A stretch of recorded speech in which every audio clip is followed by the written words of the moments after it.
Donc, on vient de vous expliquer qu'en plus de ces 11 entretiens avec Suzy Wiles, il y a une série de photos de ces fameux chiens de la casse. C'est eux qui le disent, c'est pas moi. Ces fameux chiens de la casse, on vient de vous montrer la photo de Marco Rubio. Et donc, à chaque fois, cette photo est à côté, un petit texte de présentation où il y a soit un extrait d'une interview donc, de Rubio qui parle, Vance qui parle, etc., ou par moment de ce que Suzy Wiles dit à leur sujet. Donc, vous avez Marco Rubio.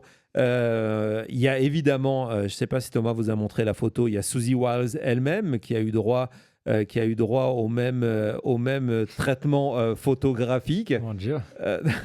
Exactement. Ça va être pire que lui. Non, ça va être pire. Bah tiens, il y en a eu un seul qui a droit à sa photo noir et blanc. C'est pas un filtre, c'est pas moi. Je suis allé faire Rubio aussi l'a eu. la capture de quoi? Rubio aussi l'a eu. Ouais, Rubio Mais aussi, regarde, c'est vrai. éclairage sympa, on voit la lumière dans ses yeux. Par contre, il y en a eu un autre. L'influence Goebbels était pas loin. Ouais, C'est ils ont la dit, photo de Stephen Miller. Voilà, toi, on va te laisser bien dans l'ombre, où tu veux bien être en tout cas. Et regardez la tête que Miller a fait pour cette photo aussi. Ah, exactement. Et le texte qui accompagne de Miller, je ne sais pas si tu l'as. Voilà. Le zélo. Exactement. Et donc il explique qu'il est le soldat contre le Deep State et qu'il est arrivé avec un plan, hein, ce qui est vrai, et il essaie simplement d'appliquer ce plan-là. On parlait tout à l'heure du caddie, et d'ailleurs, il n'a pas dû aimer ça, le caddie, parce qu'on va montrer d'abord le texte avant de montrer la photo. C'est la manière dont il est présenté dans l'article de Vanity Ça Fair. fait des années qu'il fait tout pour être plus que ça, qui est à la Maison Blanche. Et regardez, on lui dit que c'est toujours le caddie. Exactement, et il était là, c'était lui qui était en charge de Trump 1-0, etc., etc. Et il y a ce cliché, je ne sais pas à quoi il pensait lorsqu'il a fait ce cliché. Moi, je sais pas à quoi il pensait quand il a demandé cette coupe non Chez plus. le coiffeur. Ouais. La coupe, oui, mais à quoi, qu'est-ce qui... Elle a sûrement une influence historique. Elle a sûrement une influence historique. Je suis certain. Entre la coupe et le regard, tu sens vraiment que le gars, il est avec toi. Hein. Voilà. Ouais. Il y a J.D. Vance, évidemment, qui a eu le droit à sa photo. C'est pas des photos recadrées, hein. Soyons clairs. Ce sont les photos telles qu'elles ont été publiées dans le... C'est fou qu'ils ont approuvé ça, les gars, quoi. Dans photos publiées dans J'ai pas envie de regarder. Non, j'ai pas envie. les photos telles qu'elles ont été publiées. Je pense qu'on a le texte aussi qui est intéressant. Ouais. Voilà. Donc, en disant que c'est l'héritier apparent seulement, avec donc le fait qu'on revient que son changement, son virage à 180 degrés, c'était un choix politique. Donc, il y a la citation de Suzy Wiles là-dessus. Voilà. Avec Conspiracy Theories for a Decade, là aussi, on a la citation. Et en fait, cette idée, on verra un peu plus tard, de théoriciens de la conspiration, de complotistes, Vance l'assume complètement parce qu'il dit qu'il y a 5% ces 5% d'électeurs qui ont permis à Trump de gagner, qui ne sont pas des électeurs qui vont revenir voter pour Trump.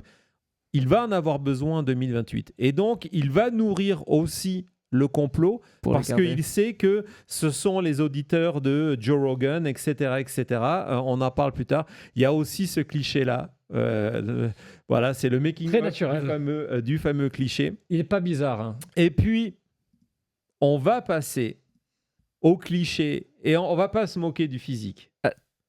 On va pas se moquer du physique, on va passer au cliché qui a fait le plus réagir aujourd'hui. Ce n'est pas un recadrage, je vous montrerai après d'ailleurs sur Instagram, la photo a été partagée par le compte de Vanity Fair. C'est un cliché de Caroline Leavitt. Le voici. Donc c'est le cliché tel qu'il a été posté. Et évidemment, ce qui a attiré le regard, parce que Donald Trump en parle toujours, ce sont les lèvres. Les lèvres. Parce que cette photo qui ne pardonne rien, et encore une fois, c'est complètement fou que ça ait été accepté, on voit les endroits où les piqûres, l'aiguille d'une seringue ont été mis dans les lèvres de Caroline Leavitt pour faire, évidemment, de la vos lips, exactement, du filler, donc de mettre du Botox dans les lèvres. Tiens Thomas, tu peux nous montrer sur Insta. Je veux vraiment vous montrer que je n'ai rien touché, qu'on ne vienne pas m'accuser. Regardez, c'est les clichés, et je les ai pris, c'est moi-même qui ai fait les captures d'écran dans l'article du Vanity Fair, mais regardez sur Instagram comment ça a été partagé. Quand tu m'as montré cette photo ce matin, il faut le dire. Vas-y. Il faut le dire. Tu t'es dit, c'est fou. En plus, parce que c'est une femme qui a 28 ans. Je me suis dit, n'importe quoi, jamais de la vie. Il m'a dit n'importe quoi, à moi. Moi. Dit, elle a 28 ans. Et c'est pas, voilà. Moi, j'ai 28 ans. Je dis pas qu'il faut me comparer et tout ça, mais that's a hard 28, hein, Cody? Écoute, je pensais que ce dernier mois, que la photo d'Epstein dans la baignoire allait être la plus dure à voir. Et entre le chat réagit comme moi. Entre J.D. Vance et maintenant Caroline, c'est... Elle a 28 ans. Mais ses défenseurs diront que le pouvoir, la pression fatigue. Ses détracteurs diront que de mentir, ça vous fait vieillir plus vite. Et sur Caroline Leavitt, regarde ça, elle aussi a eu droit à son surnom, The Mouthpiece. Donc, petit jeu de mots sur le fait que oui, c'est elle qui parle pour Trump et those lips, comme il aime bien dire. Exactement. Et donc, le point qui est intéressant, c'est que Leavitt est interrogé sur Epstein et on apprend, gardez ça en tête, que c'est une volonté de Donald Trump qu'elle soit agressive en termes de communication sur l'affaire Epstein. Que c'est une manière de défense, si on connaît Donald Trump, c'est attaquer. Lorsque donc Donald Trump, lorsqu'on parle de l'affaire Epstein, il veut attaquer. Donc voilà, c'était les clichés qui sont encore une fois, qui font partie de ce dossier. Ce sont des photos de Christopher Anderson. On va le redire à l'instant. C'était aussi parlante que le texte. D'ailleurs, tiens, on a 2 petits bonus parce que vous avez bien aimé ce segment. On a Scavino, encore une fois, qui nous fait encore une tête, mais je ne sais pas où il sort. On dirait que tu es à l'école de Kash Patel. On est à Central Casting et on est dans des gens qui jouent des personnages. Non, mais c'est exactement ça. Et donc, il faut incarner.